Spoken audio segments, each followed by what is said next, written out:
Tubuhku tersentak dan mataku langsung segar mendengar suara kencang tersebut. Ternyata aku baru bangun dari tidur, tetapi saat itu masih gelap sekali. Waktu menunjukkan pukul 2.17 pagi.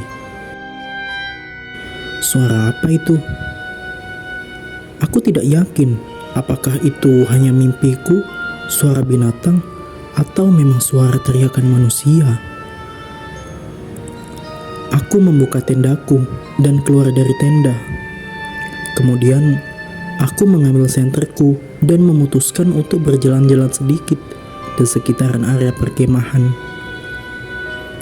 Aku berjalan menyusuri jalanan bersalju di area tersebut.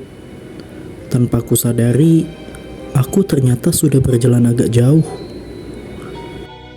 Namun di tengah perjalanan, aku melihat banyak jejak-jejak sepatu seukuranku. Aku mengikuti jejak tersebut, dan ternyata aku menemukan 3 tenda tak berpenghuni. Aku tidak memiliki waktu untuk bertanya-tanya mengapa tenda itu kosong, dan aku lanjut berjalan mengikuti jejak-jejak kaki tersebut. Hati-hati, binatang buas. Aku melihat markah yang sudah usang itu di antara pepohonan yang lebat. Kemudian, aku melihat rantai yang membatasi tempat tersebut telah dilepas. Sepertinya seseorang baru saja mencoba untuk masuk ke dalam area berbahaya tersebut, pikirku.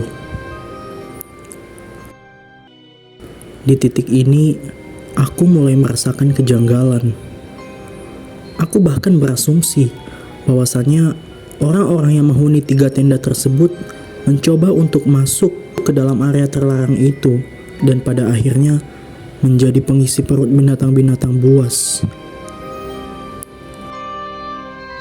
Aku bergegas hendak menuju tendaku kembali, tetapi belum sempat aku melangkah, aku diperlihatkan oleh sesosok siluet manusia dari kejauhan dan kabut malam berjalan menuju ke arahku. Aku segera mematikan senterku dan bersembunyi di balik semak-semak. Aku bersembunyi dan mencoba untuk tidak mengeluarkan suara sedikit pun. Sosok tersebut makin mendekat dan rupanya dia adalah seseorang dengan pakaian serba hitam. Dia berjalan masuk ke dalam area terlarang tersebut. Setelah orang tersebut berjalan agak jauh, aku mencoba untuk keluar dari persembunyianku dan entah mengapa, insting bodohku malah membuatku berjalan masuk ke dalam area terlarang tersebut mengikuti orang tadi. Aku berjalan menyusuri area tersebut dan aku tidak menemukan tanda-tanda keberadaan binatang buas sama sekali. Namun, konsentrasiku dipecah oleh bau asap yang sepertinya berasal dari asap api unggun. Akan tetapi, bau asap itu aneh sekali. Tidak pernah aku mencium bau asap yang seperti ini. Aku berjalan sebentar, mengikuti jejak langkah kaki yang ada. Rasa-rasanya seperti ada sesuatu yang benar-benar tidak beres di area ini. Aku sangat-sangat merasa ketakutan. Aku hendak berbalik arah dan menuju tendaku kembali. Tetapi tepat sebelum itu, aku melihat sesuatu yang terang di balik pepohonan area itu.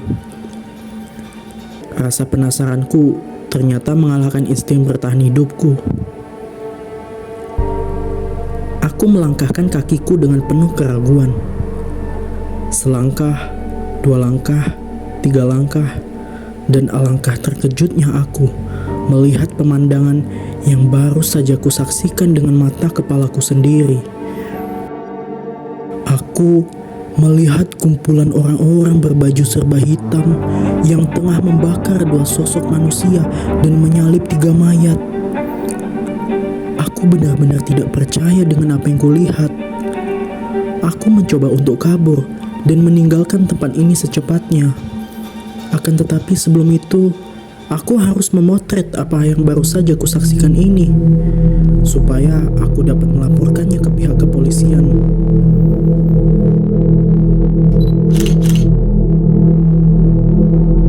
Bodoh sekali aku. Aku lupa mematikan flash kamera sialan tersebut. Semua manusia tidak bermoral itu langsung menatap ke arahku. Satu orang bahkan sampai berhenti menggambar pentagram terbalik di bawah tanah yang dilukisnya dengan darah mayat itu. Semuanya berlari menuju ke arahku, mengejarku. Tentu saja aku langsung berbalik arah dan berlari sekencang manusia dapat berlari. Hatiku benar-benar diselimuti ketakutan yang amat dan teramat mendalam. Aku menangis. Aku sudah tidak bisa lagi berpikir jernih. Semua yang harus kulakukan sekarang hanyalah satu: bertahan hidup. Orang-orang itu masih saja terus mengejarku. Siapa sangka malam yang kugadang-gadang akan menjadi malam terbaikku, akan menjadi malam antara hidup dan mati.